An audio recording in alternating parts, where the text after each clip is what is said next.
Har kuni derazamni tokchasiga qongan qora qarg'aga Kozim tushadi. 3 kundan beri u shu yerda. Qimirlamaydi. Ovozi ham chiqmaydi. Faqat menga tikilib turadi. Qop-qora ko'zlari xuddi ichimdagi dahshatni ko'rib turgandek yuragimga vahima soladi. Onamning aytishicha, qarg'a qadimdan olim va motam xabarchisi. Balki u menga ham olimim yaqinligini aytgani kelgandir. Kim biladi? Hammasi 3 kun oldin boshlandi. Bizning mahallamiz eski shaharning chekkasida joylashgan. Hovlilar katta. Devorlari baland. Bir-birimiz bilan unchalik bordi-keldi qilmasdik. Lekin hamma bir-birini tanirdi. Ayniqsa bizning uyimiz yonidagi qo'shnimiz. Karim otani hamma hurmat qilardi. Saksonni qoralagan bu chol mahallaning eng keksa kishisi edi. Uning yoshidagilar allaqachon bu dunyoni tark etgan. U esa hali ham tetik, qaddi bukilmagan. Oppoq soqoli ko'ksiga tushgan. Egniga doim o'ziga yarashgan nimcha kiyib olardi. Har juma masjidga birinchilardan bo'lib borishini, 5 vaqt namozini kanda qilmasligini butun mahalla bilardi. Odamlar u bilan maslahatlashar, duosini olishga oshiqishardi. Nuroniy otaxon, shunday insonlar bor, dunyomiz tinch, derdi onam ham u kishini ko'rganda. Men ham Karim otani hurmat qilardim. Bolaligimda uning hovlisidan chiqmasdim. Kampiri Rayhon momo tirikligida hovlisi gulga to'la edi. Momo menga shirin kulchalar pishirib berardi. Karim ota esa ertaklar aytib berishni yaxshi ko'rardi. Uning ertaklaridagi qahramonlar doim yaxshilikka intilar, yovuzlik esa jazosini olardi. O'shanda uning ko'zlarida mehr va nur balqib turardi. Rayhon momo 5 yil oldin olamdan o'tdi.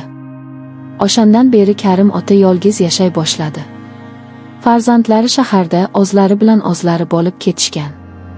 Haftada bir kelib xabar olishardi. Otaxon ko'pincha darvozasi oldidagi o'rindiqda xayol surib o'tiradi. O'sha kuni ham shunday o'tirgan edi. Kollejdan qaytayotgandim. Darvozamizga yaqinlashganimda u meni chaqirdi. "Qizim, Nozima, bir daqiqaga to'xtab o't" dedi. Men to'xtadim. "Labbay, ota" dedim jilmayib. "Shu qizim, uydagi chiroq o'chib qoldi. Nima bo'lganini tushunmadim. Bir qarab bera olasanmi? Kozim ham yaxshi ko'rmaydi, o'zing bilasan" dedi u. Ko'nglimda hech qanday yomon shubha yo'q edi. Axir bu Karim ota-ku. Mahallaning obro'li nuroniy odami.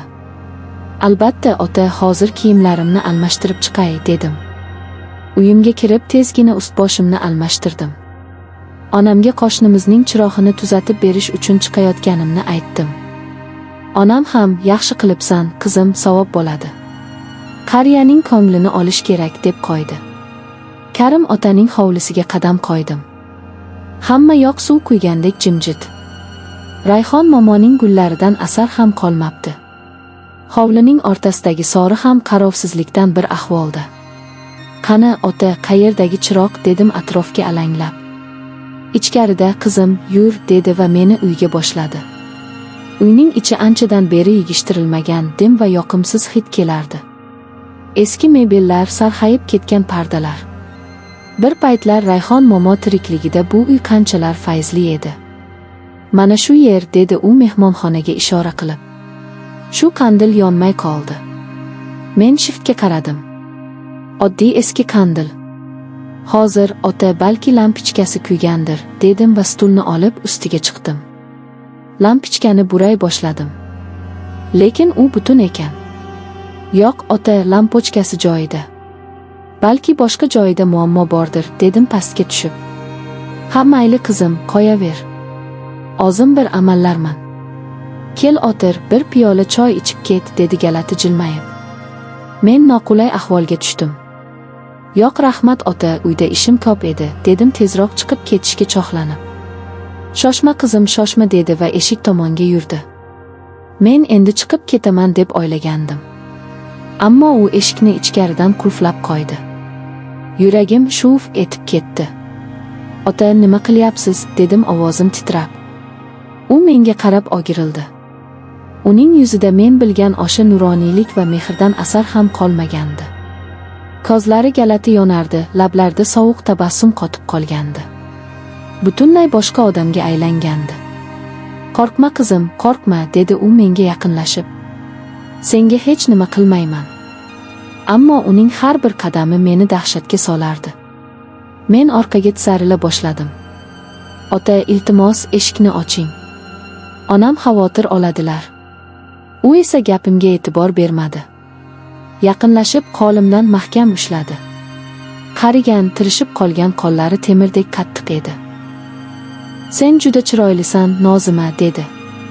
Uning nafasdan kelayotgan badbo'y hiddan ko'nglim aynib ketdi. Men bor kuchim bilan uni itarib yubordim. "Tegmang menga", deb baqirdim. U bir lahza tentiraklab ketdi. Lekin keyin yanada g'azab bilan ustimga tashlandi. Men qarshilik ko'rsatdim, tipirchiladim, yolvordim, yig'ladim. Ammo uning quloqiga hech narsa kirmasdi. U meni sudrab narigi xonaga olib kirdi. O'zimga kelganimda xonada yolg'iz edim. Hamma yoqim zirqirab og'rirdi.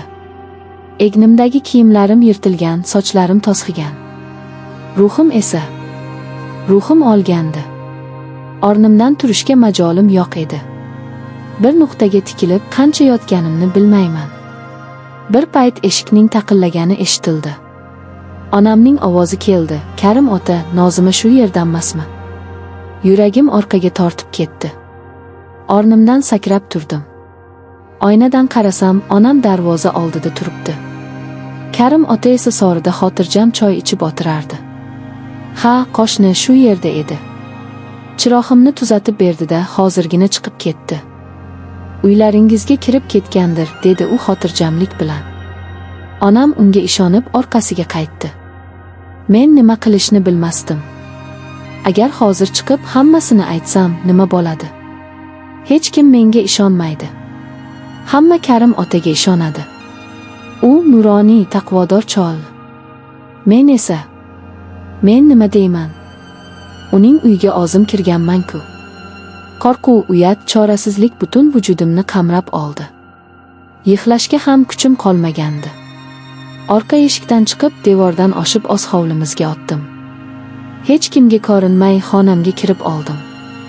Eshikni qulflab, o'zimni karavotga tashladim. O'shandan beri xonamdan chiqmayman. Onamga o'zimni yomon his qilayotganimni aytdim. U bechora nima qilishini bilmay atrofimda girdi-kapalak. Doktor chaqirmoqchi bo'ldi, men ko'nmadim. Endi men uchun hamma narsa o'z ma'nosini yo'qotdi. Oynaga qaragim kelmaydi, o'zimdan o'zim nafratlanaman. Vujudim ifloslanganini, ruhim toptalganini his qilaman. Eng yomoni, hech kimga dardimni ayta olmayman. Bu sir meni ichimdan kemiryapti. Karim ota esa hech narsa bo'lmaganda yashayapti.